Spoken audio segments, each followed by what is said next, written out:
Jean-Luc Mélenchon. Son blog en podcast.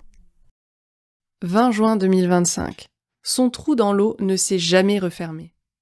Il y a 10 ans déjà pourtant, Delap a eu son dernier souffle.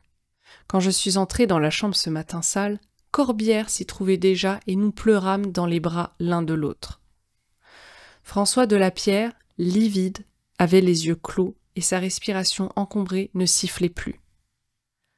Cette semaine aussi, il avait dicté, lettre par lettre, oui, lettre par lettre, des yeux et du doigt, le dernier édito de notre feuille, à gauche, puisqu'il ne parlait plus. Ma pensée s'attache autant à ces ultimes moments de politique qu'aux camarades qui chaque semaine venaient prendre sa dictée. J'aimais Delap, comme un frère et comme un père. Il est à la racine de notre commune épopée jusqu'à ce jour. Comme penseur et comme organisateur. Il fut aussi le premier directeur de notre première campagne en 2012. Comme d'autres, je me suis accroché comme un fou à l'idée qu'il s'en tirerait, qu'il vivrait. Hélas, avec lui est parti un temps. Et la mort a effondré le plan que nous avions mijoté ensemble quand je pensais que je ne serais pas 2 fois candidat et qu'il était temps qu'il le soit.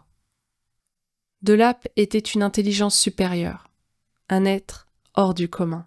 Sa trace dans le temps est celle d'une immense étoile filante dans une nuit que sa lumière dispersait.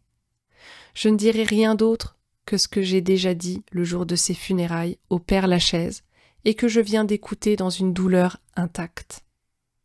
Le matin, au siège, je croise son portrait dans le couloir. Son regard passe dans le mien.